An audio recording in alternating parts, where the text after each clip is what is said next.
First time in Singapore. Yeah. Why Singapore?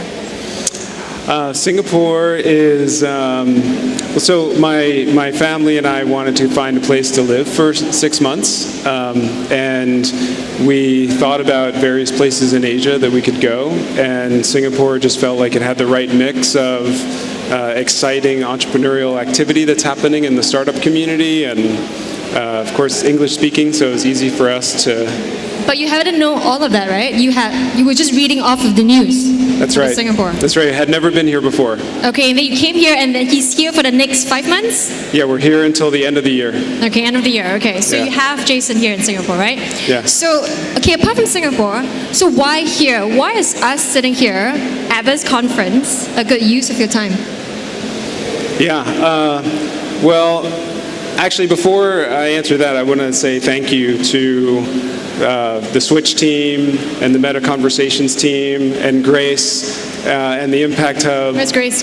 for really having the courage to have an event around these topics, because I don't think we're talking enough about these things, and so that's actually, now that's the answer to the question. I think it's a good use of our time, because I think these are exactly the kinds of questions we need to be asking right now. What kind of topics are you talking about here?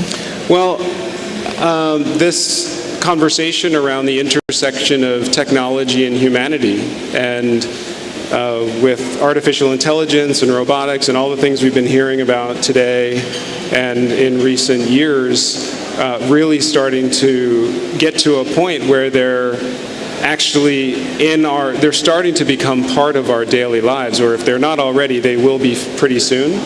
And I think we have to be thoughtful about how we integrate those things. And then I also think that a lot of the conversation tends to hinge on the technology side of it, but what about the humanity side of it? You know, we're not static. We as humans have potential to grow. We are evolving, we are changing. And so I don't think it's just about waiting for technology to catch up to us or maybe surpass us. It's, well, what can we be doing to move ourselves forward? And so I think both of those things have to be talked about together. Okay, we'll definitely delve more into that in a short bit. I kind of want to go a little bit more into your past. You know, this conference has really emphasized that you're ex-PayPal, PayPal Mafia, and all your other investments. So, but Jason, you don't like the term PayPal Mafia, right? I don't like, Retail. Yeah, I'm less concerned about it these days, but I think there was this period of time kind of just after eBay acquired PayPal, and the PayPal diaspora was really creating a lot of amazing things, and this term mafia was almost a little too close to the truth in terms of the power dynamics in the group and the way that the thing was functioning. And so when people used the term, I would cringe. But isn't that how like most societies work to some extent? There's always some sort of elite hanging out somewhere, you know, chasing deals among each other kind of thing? Yeah, and if you're part of it and you're on the inside of it, then you get to benefit from it, and that can be a wonderful thing, of course, in some ways. But I do think it happens. At least in the case of the PayPal diaspora, it's now had enough time to spread out that it doesn't feel like it has the same dynamics. But yeah, I'm not sure what we could do to avoid those types of things. I think it's quite hard though, Yeah. because one of the conversations that a lot of people have today is that, okay, so if you're not in the elite or, you know, friends with yourself and the others, you know, how do you get into the circles? How do you pitch to you, right? Any advice there? Yeah, my advice is, the advice I tend to give people is to be very true to themselves and very true to their creation that they want to build, and don't focus too much on people you think you want to talk to or groups you wish you had access to. Just focus on building the thing that is really authentic to you, and the right people and the right circumstances and the right organizations will flow into that. They will come into your universe, so to speak. And we'll get to how they can reach you at Oak House later, right? Yeah, sure. Okay. But I wanted to go and understand a little bit about your investment thesis, kind of from your past with these successful companies, as well as your future fund, your fund now, right?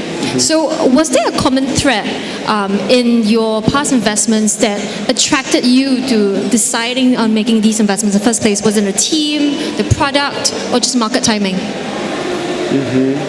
Talking about Facebook, Palantir. Yeah. It's a good question.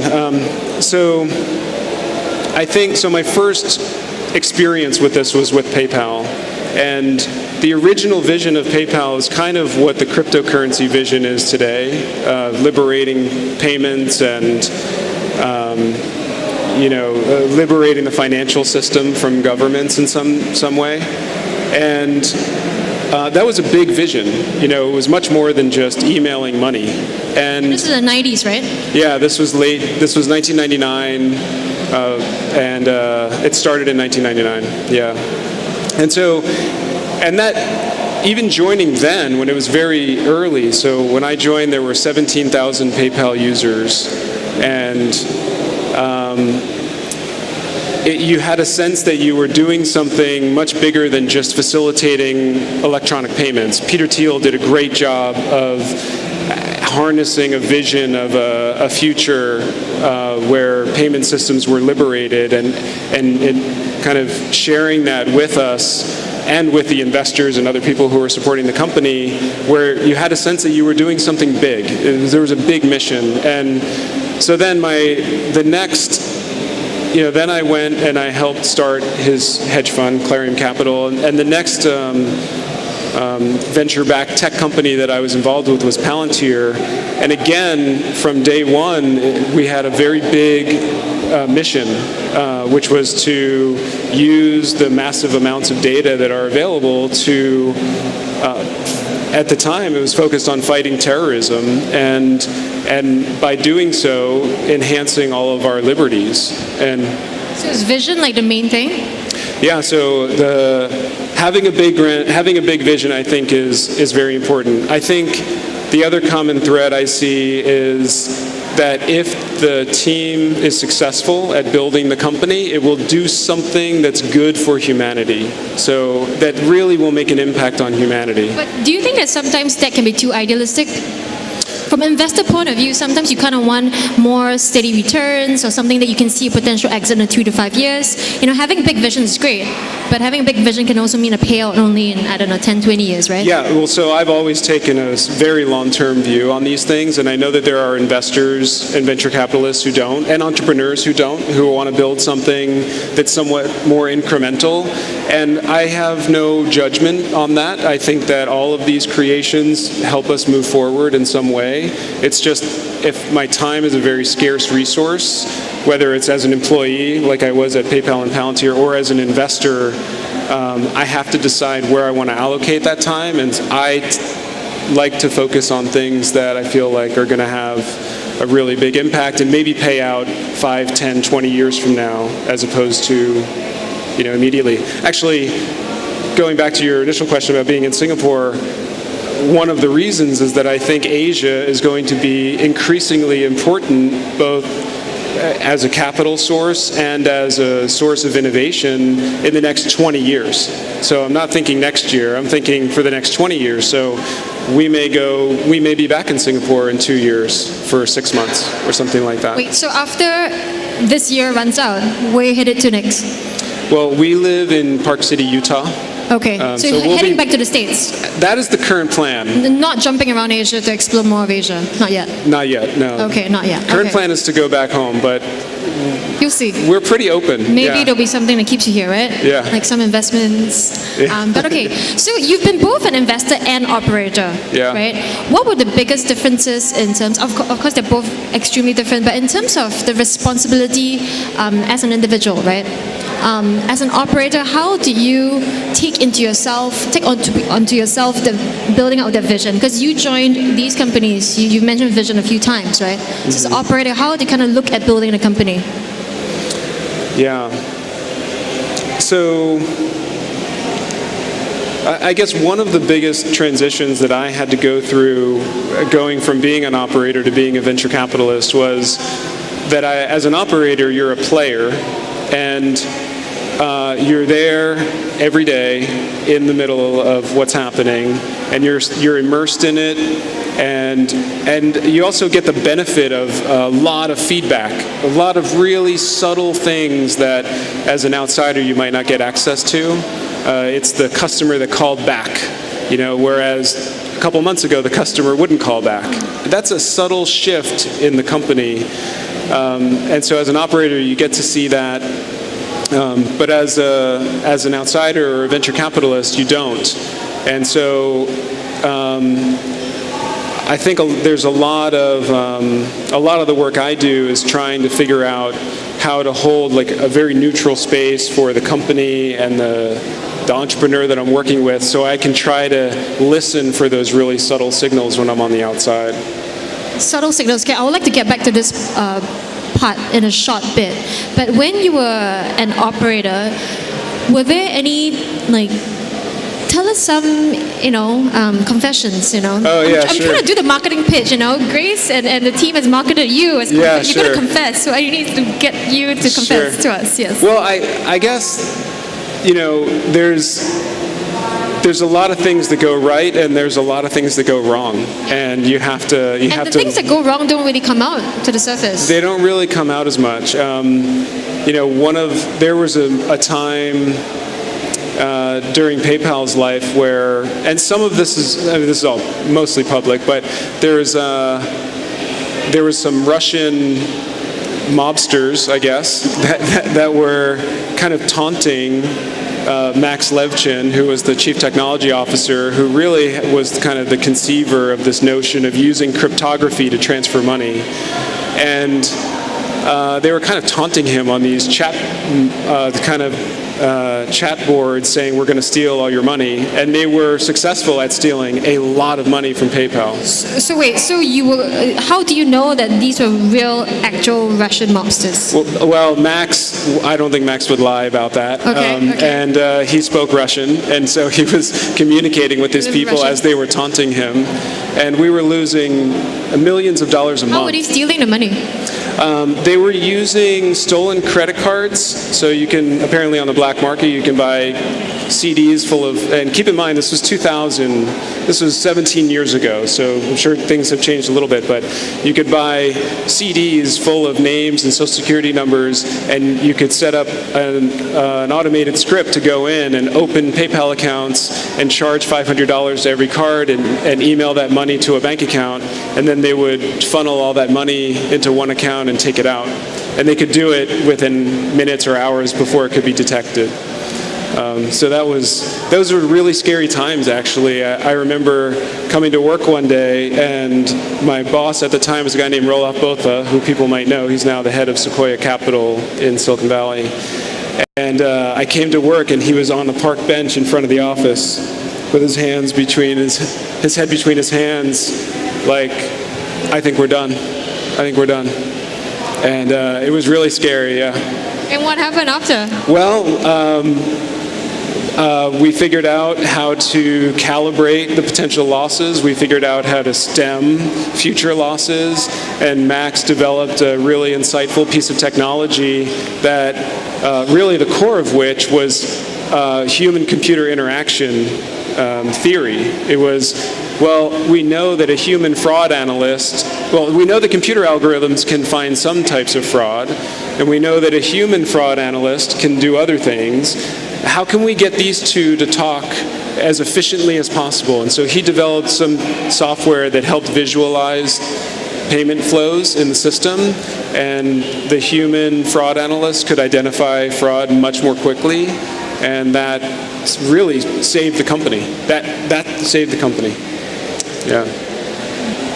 And going back to your investment days, just now you said something, you said holding space for the entrepreneur when they come to you, right? Can you elaborate more on that? Yes. This actually goes to what I was starting to say earlier about, how can we move ourselves forward as humans, right? We don't have to just sit and wait for technology to catch up or surpass us. Are we already in a post-human world? What's that? Are we already in a post-human world? No, I don't think so. I don't think so. I think that will take some time. That will take a while. But one of the ways I think we can enhance our performance is by focusing on our mental fitness or our behavioral fitness or our emotional fitness. There's different terms for this. And when I say something like holding a space, it's really, approaching a conversation with an entrepreneur and saying, this is not about me. This is about them. This is about their company. I am just here to listen and to offer thoughts, if I have any, and really creating a safe space where there's no judgment. And to do that, I have found that in order to do that, I have to quiet down a lot of the things that are going on in my own mind by, kind of simplifying my life and quieting my mind. At which, if you stay on that path, you quickly start talking about things like meditation or mindfulness, right? It's all on one continuum. But I'm pretty convinced that these techniques can lead to much better human performance, and that's one way that manifests itself. So if you're talking about that now, so for yourself, what are your own personal habits that you cultivate to hold space for yourself, your family, for entrepreneurs? Yeah. So, a lot of it goes back, I feel like for the last 5 years or so, maybe 7 years, I've just been on this path of trying to simplify my life. And simplifying is very simple. I'm building a fund, I spend time with my family, I take care of myself, and that's pretty much it. There's not a lot of media, so by not being exposed to a lot of media, that also avoids a lot of advertising, which is really designed to pull your attention kind of outside of yourself, and making sure my family, we like to sleep a lot. That's really important to us. And so really basic things that have a net aggregate effect of quieting the mind. And I'm not into meditation. I wish I was. I think it could be really beneficial. I do like to journal. I find that that's really helpful in terms of quieting the mind. I like to do yoga. I think that's very helpful. But again, it's a combination of things. So do you think that all these kind of personal habits and quieting your mind and going into yourself is kind of the antithesis of where we are today? Like technology moves so fast, right? We're bombarded by everything. You talk about advertising, but just in general, robotics and just tech is just zooming ahead, right? So when you look at, again, the theme of the conference today, tech versus humanity, where do you see kind of conflicts, perhaps? Yeah, well, I definitely see it in media-related things, so that are kind of, on the one hand, maybe they help us by connecting us, but on the other hand, there's a lot of advertising and maybe excess content that is unnecessary, that is a distraction. And so I don't know quite how to balance those things, and as a result, I've kind of shied away from them. But I feel like what that's done is it's freed my attention up to think about technology advancements that are not related to those things. So Zipline is a great example. It's a portfolio company of ours that's using autonomous drones, fixed-wing drones, to deliver emergency medical supplies in remote regions of Africa. It's very inspiring, takes advantage of inexpensive sensor technology. There's a robotics element to the company, there's a drone element, there's a healthcare element, and it's definitely doing something good for humanity. Another company that's really important to me right now is a company called eShares that's, I think, going to have an impact on the way private capital markets work.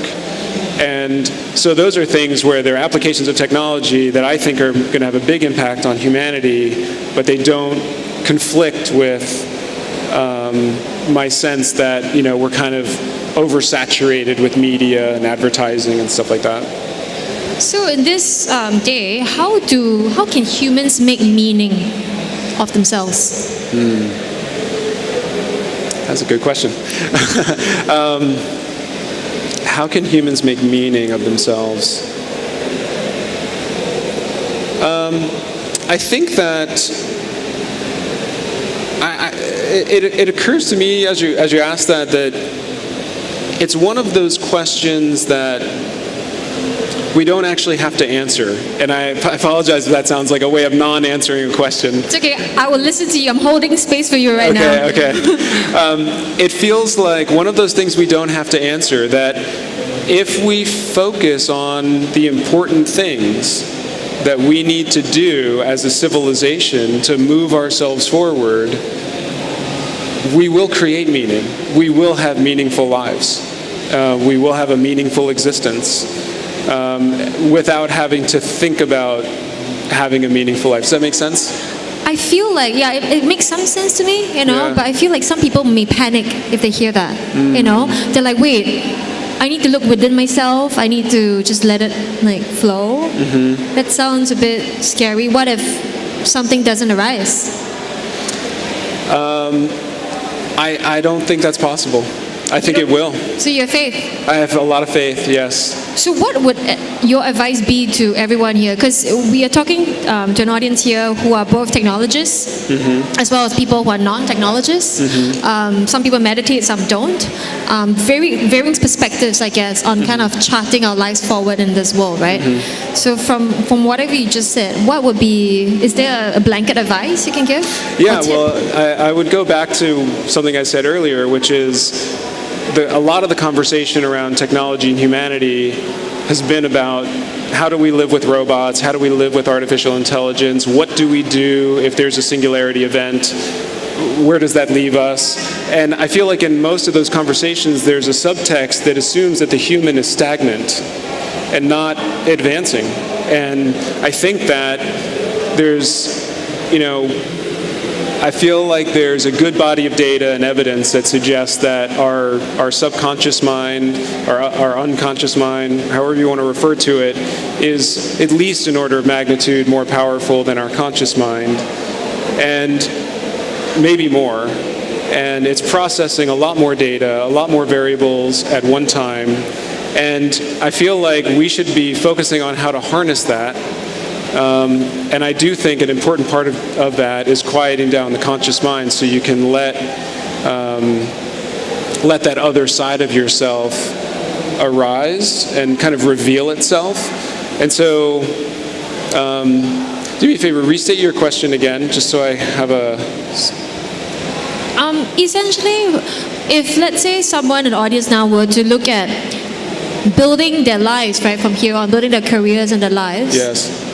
In this day where technology is everywhere, how do they chart their own personal lives? How do they live their lives with meaning, but also build their careers? So, in terms of, again, we technologists versus non-technologists, right? If this is something new to them, hearing them for the first time, how can they open their mind and access this kind of way of thinking?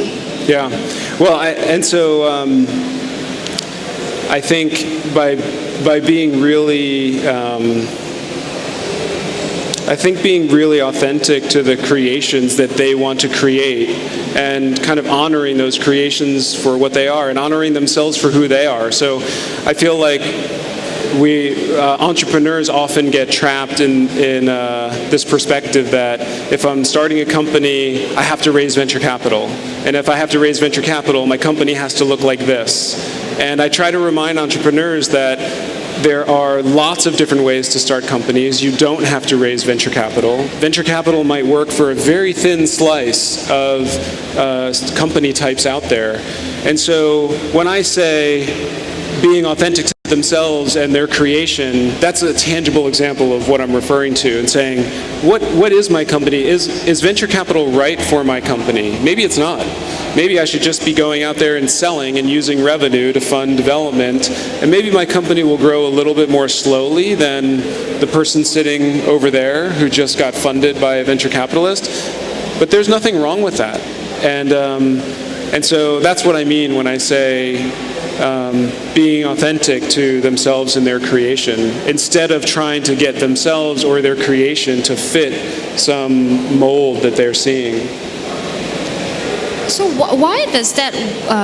Why is that such a topic that you are so that fills up so much of your mind? You know, has your experiences with entrepreneurs kind of shown you that a certain path was detrimental to themselves, to the companies? Yes, I think so. I think I've seen several entrepreneurs that felt like if they aren't able, and keep in mind that most of my work is in Silicon Valley. So, there's a certain type of company, or person rather, that goes to Silicon Valley to start their company, right? So it's already you're self-selecting in that population for a certain mindset. And I've definitely worked with CEOs and entrepreneurs who kind of refuse to accept that kind of mindset, that they should really think about what's specific to their company and themselves as far as how they should move themselves forward. And as a result, they didn't do well. And they just kind of insisted that, no, I have to fit into this mold, and if I don't, then that's it. And in some cases, they'll feel like they're a failure.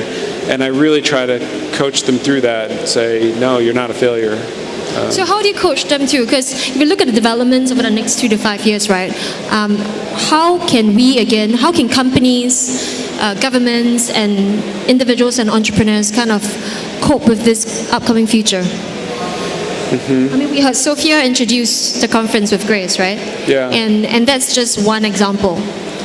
And again, there's a lot of talk of AI taking over our lives, which is true and not true at the same time. And you referred to that, that's not something that we should overly be concerned about. Because for you, you said it's for the humans, right? Yeah. So I think there's a lot of questions in there. Yeah. Sorry. No, that's okay. That's okay. I guess what does it mean for us today? Yeah. Well, I think that events like this are important because as part of this, we're talking about the human element.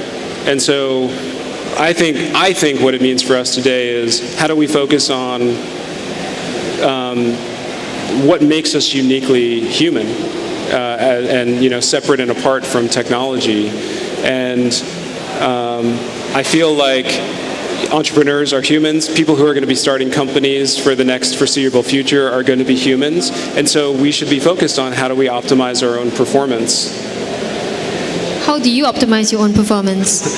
Well, I mean, you talk about journaling, right? But yeah. How about from a practical skill building aspect? You've been an operator, you've been an investor. From that point of view, how do you optimize your performance in career? I think, let's see, things that have been very important to me. One thing I would point to is I feel like there's a tendency for folks to have a somewhat narrow band that they work within. So, again, I'll just use Silicon Valley as the experience I've had. There's people, they're working in the technology industry, they're socializing with people that are in the technology industry, they're married to someone who's working in the technology industry, and it's very singular to some degree. And Scott talks about this in his book, that the importance of having a broader exposure to different topics and different points of view and different fields, because that kind of enables more creativity, enables you to see maybe the bigger picture and tie things together in a way that's much more unique. So one thing that I would encourage people to do is be slightly more broad-based in terms of the things that they're exposing themselves to and the types of books they're reading or the types of media they're consuming. I think another one for me has been mentorship. So I have a coach that I work with on a regular basis. I have a mentor that I work with on a regular basis. And those people are not technologists. And I think one of the very important things that they've done is bring in that perspective, bring in a different perspective. And that has helped me work with CEOs, many of whom, by the way, are not technologists. And Scott also points that out in his book. So what percentage of the companies that you've invested in, what percentage of CEOs are technologists and non-technologists? Yeah, it's a good question.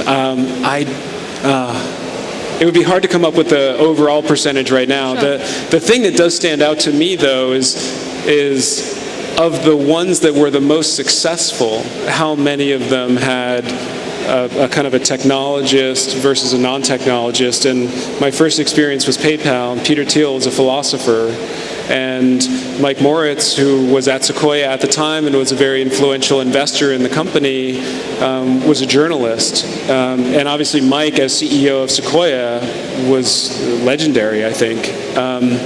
Palantir Technologies, the CEO, Alex Karp, is a philosopher. So would the advice be do philosophy and not computer science? No, I think the advice is to be well-rounded.